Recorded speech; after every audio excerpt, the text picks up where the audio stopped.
자, 안녕하십니까. 이슈맨의 주식뉴스 공장 11월 5일 두 번째 주 월요일 마감 브리핑을 시작을 하도록 하겠습니다. 자, 일단 종목군들 시장 흐름 부분들을 보면 오늘 해외 시장, 특히 장중에 보면 딱 대표적인 걸로 딱 하나를 꼽으러 가면 삼성전자가 오늘 저가가 거의 한 3% 가까운 2.8% 정도의 하락 부분들이 나왔어요. 원가는 0.7%까지 반등이 나왔죠. 물론 하락 이유는 아마 아실 거라고 봅니다. 레리 커틀러의 그 한마디, 그걸로 인해서 무역 분쟁이 조금 해결 구도 부분들이 있는데 좀 시간이 걸리나 안 되나, 물론 트럼프가 아침 모닝 브리핑에 말씀을 드렸던 것처럼 추후에 약간 긍정적인 코멘트를 했는데도 불구하고 시장에서는 여기에 이제 갸우뚱 했죠. 그리고 오전장에 전에도 주말에도 얘기를 드렸다시피 시진핑이 어떤 코멘트를 하는가, 코멘트는 여러 가지를 했는데 시장의 반응 부분들이 일시적으로 반등이 나오기로 했다면 뜨뜻미지근하다고 해야 될까요? 그냥 덤덤하다고 하는 모습이 좀 나을 것 같아요. 교육, 의료, 문화, 외국인 투자 확대 추진, 지재권 보호 위해서 징벌적 조치를 도입하겠다. 상하이 거래소의 신생기술의 기업 위한 시장을 개설하고 상하이 거래소 IPO 등록제를 시점을 시행하겠다. 자, 이런 걸로 코멘트가 나오면서 상하이 박람회에서 이런 코멘트가 나오면서 반등이 선전증시 중심으로 반등 부분에 성공을 하긴 했습니다. 그런데 그렇게 강하지는 않았어요. 강하지는 않고 이제 눈에 딱 들어오는 것은 외국인 투자 확대하고 지재권. 근데 기존에 나와 있던 내용에서 뭐 크게 달라지지 않다라는, 일단 제목만 봤을 때는 세부 사항 부분에서 얼마 좀 디테일하게 들어갔는지는 추후 문건 부분이 나와 봐야지만 확인되겠지만은 일단 내용상으로 보면 시장에서도 그렇게 덤덤하게 받아들이고 있었어요. 근데 그 와중에 중국의 10월 차이신 서비스업 제조지수가 전월치가 53.1이었는데 50.8, 상당히 많이 떨어졌죠. 무역 논쟁의 여파 부분들이 실질적으로 이제 실물 경기에 하나씩 시차를 두고 반영이 되는 부분들이 없잖아 좀 있습니다. 이제 어떻게 보면 우리나라 시간으로 이제 11월 7일 정도, 빠르면 7일에서 8일 정도에 이제 중간선거 부분들이 지금 나오죠. D-1일인데 그런 생각 부분들 해봐요. 그 중간선거에 대해서 이제 갑론을박 부분들이 많을 수 있어요. 당연하다고 봅니다. 근데 일단 10월 28일 기준으로, 지난주 기준으로 민주당이 한 205석, 하원 기준으로 공화당이 한 201석, 경합지역이 원래 한 9개 정도 됐는데 경합지역이 이제 37석까지 증가가 됐어요. 물론 이제 시장의 컨센서스 부분들은 하원이 민주당 쪽의 우위 부분들이 증가되고 있는데 공화당이 그 37개의 지역 중에서 공화당이 우세가 31곳이에요. 몰라요. 그리고 민주당이 6곳 중 우리가 이제 그런 생각 부분들 해봅니다. 물론 이제 그 공화당이 상원과 하원 부분들 잡았을 때, 아니면 상원은 잡고 하원은 막았을 때, 하원은 민주당이 가져갔을 때 가장 확률이 낮은 것은 민주당이 상원 하원 부분들을 장악하는 게 가장 시나리오 부분들 약하고, 가운데 단에서 상원은 공화당이 장악하고 하원은 민주당이 장악하는 게 현재 시나리오 부분들인데 가장 낮은 걸 일단 제외를 좀 하고 가장 그 중간짜리 중간 단계 부분들을 한번 좀 코멘트를 들어볼까 합니다. 공화당이 상원을 잡고 하원을 민주당 쪽이 잡아가면 일단 탄핵은 물 건너간 거예요. 그래서 트럼프는 나머지 집권 두 번째 중간선거 이후에 집권 2기 부분들의 포커스는 이제 모든 포커스가 재선, 중간선거가 아니라 이제 다음 선거, 대통령 재선의 모든 포커스가 될 건데, 한편으로 이제 공화당이 상원 하원 부분들을 장악했을 때하고 일맥상통한다고 보시면 돼요. 이런 생각 부분들을 좀 해봅니다. 재선인의 목표 부분들이 타겟 부분들 잡혔을 때 불과 한 2년 동안 보면 이 중간선거를 만들기 위해서 상당히 많은 불협화음 부분들을 만들고 거기에서 어느 정도 가이드라인 부분들을 좀 만들었죠. 근데 이 대통령 다음 선거 부분에서 재선을 하려면 뭐가 가장 필요할까? 시장에서 어떤 이미지 메이킹 부분들이 필요할까를 우리가 한편 생각해 보면 보일 수 있는 퍼포먼스죠. 실적이죠.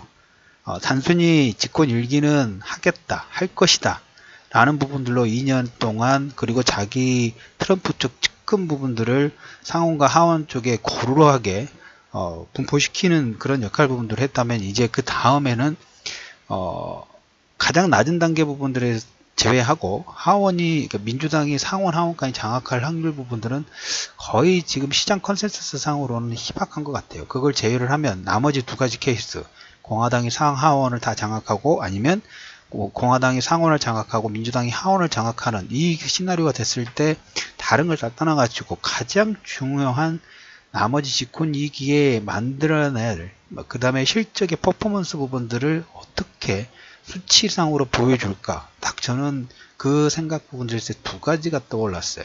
첫 번째가 북핵 리스크 관련된, 그러니까 대외적인 부분에서 북한 핵 관련된 리스크를 얼마나 시차를 두고 시간을 두고, 아니면 다음 재선 때까지 빠르게 진행시키느냐가 첫 번째가 떠올랐고, 두 번째가 전에도 말씀을 좀 드렸던 것처럼 미국 국민들에게 실질적으로 아웃풋을 보여줄 수 있는, 실물적으로 느낄 수 있는 인프라 건설 쪽에 드라이브 부분들을 어떻게 걸어갈 것인가. 만약에 하원까지 공화당이 장악하게 되면 인프라 건설은 아주 빠르게 진행될 수 있는 가능성 부분도 있어요. 왜? 예산을 하원 쪽에서 진행하니까. 그런 측면에서 보면, 그게 아니더라도 민주당은 제가 보는 관점에서 정치적인 부분에서 미국까지 다 100% 다 맞을 수는 없겠지만, 제가 여리저리 보는 관점에서는 민주당이 하원을 장악해도 공화당이 그 협상 카드를 쓸 수 있는 카드가 제법 많은 것 같아요.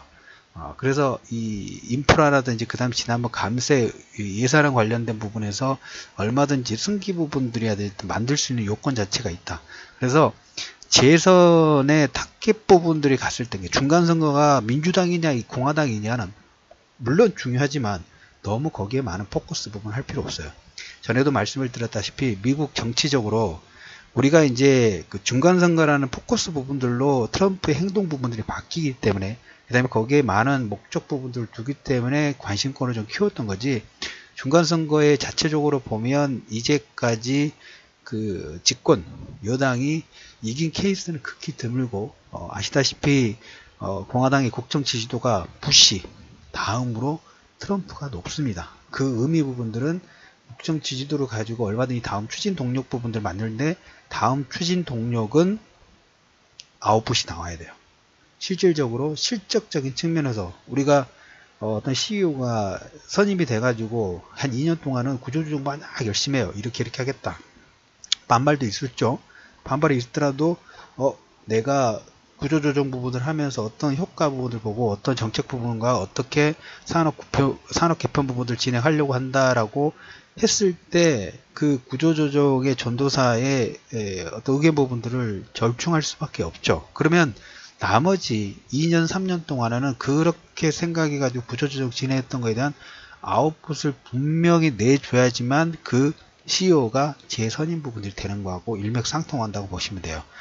그래서 집권 2기 부분들, 공화당이냐 민주당이냐, 제일 낮은 케이스는 민주당이 위아래 다 장악하는 건데, 그것은 거의 컨센서스가 너무 없기 때문에 제외를 해 두시고, 그 외 거 다음 퍼포먼스 부분에서, 물론 중국과 무역 논쟁 관련된 부분들이 진행될 수 있어요. 근데 우선순위에서 그렇게 클까?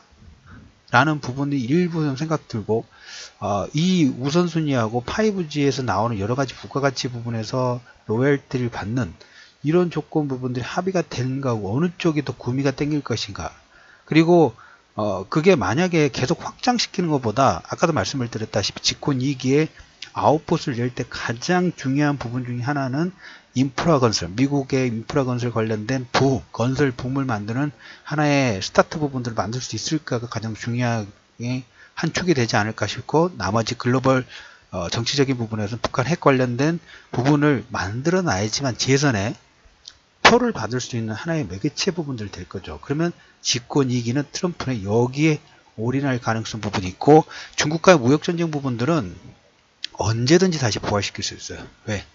환율 보고서가 있기 때문에 언제든지 뭐 이번에 일시적으로 휴전 부분들 해가지고 자 휴전해서 언제까지 뭐 일정 부분들을 내선했는데 거기에 일정 부분이 따라가지 못하면 다시 환율 보고서를 가지고 다시 2차 반격 부분들을 할 수 있는 매개체 부분들은 항상 준비가 되어 있기 때문에 여기 정도 선에서 아니면 여기에서 11월 달까지 최소한 우리가 이제 11월 말까지 정상회담을 통해 가지고 진행되지 않으면 내년 1월 달에 관세 2천억 정도 부과를 하면 되는 거예요. 그래서 1차적으로 지금 시점에서 우리는 시간을 한 달 정도까지는 아니죠. 이번 달 말이니까 최소한 15일에서 20일 정도는 시간을 벌어둘 측면 부분들을 보실 필요 있다. 그리고 아침에 모닝 브리핑 말씀을 드렸던 것처럼 레리 커틀러라든지 트럼프 쪽에서 뭔가 조만간 작은 합의 가능성 부분들이 있다는 얘기를 드렸죠.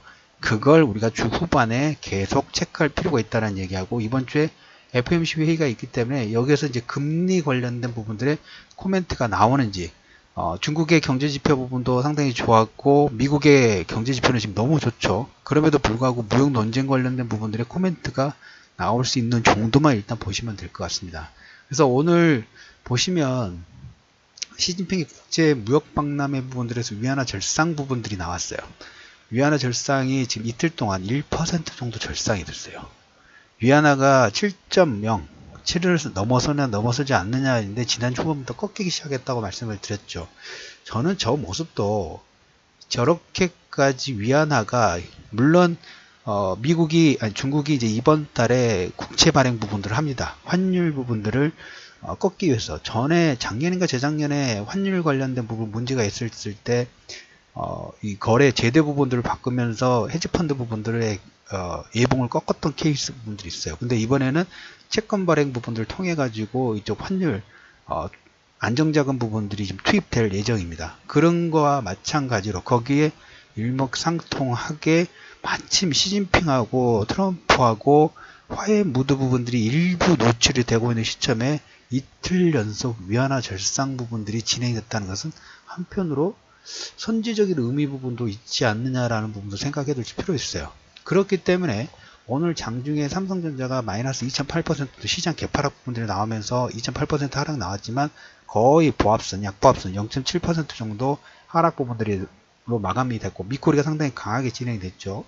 거기에 이제 외기구 코스피 같은 경우에는 아무래도 이제 그 무역 전쟁 관련된 부분에 영향이 있기 때문에 1% 하락이 나왔지만 코스닥은 상승 전환했다는 거.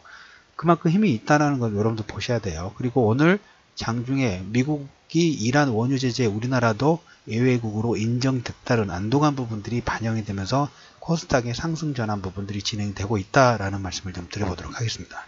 지난주 초반부터 계속 이제 이 수급에 의해서 하락에 깊었던 만큼 반등의 요건 부분들이 상당히 빠르게 나왔고 거기에 대해서 개파락이 나왔던 것도 오늘 마침 코스피나 코스닥 부분 특히 일부 종목군들 보면 개파락이 나왔던 시점에서 일부 조정 부분들이 하는 거예요. 기술적 조정 부분들이 들어가는 그런 측면 부분들이 보실 필요가 있고 지난주 후반에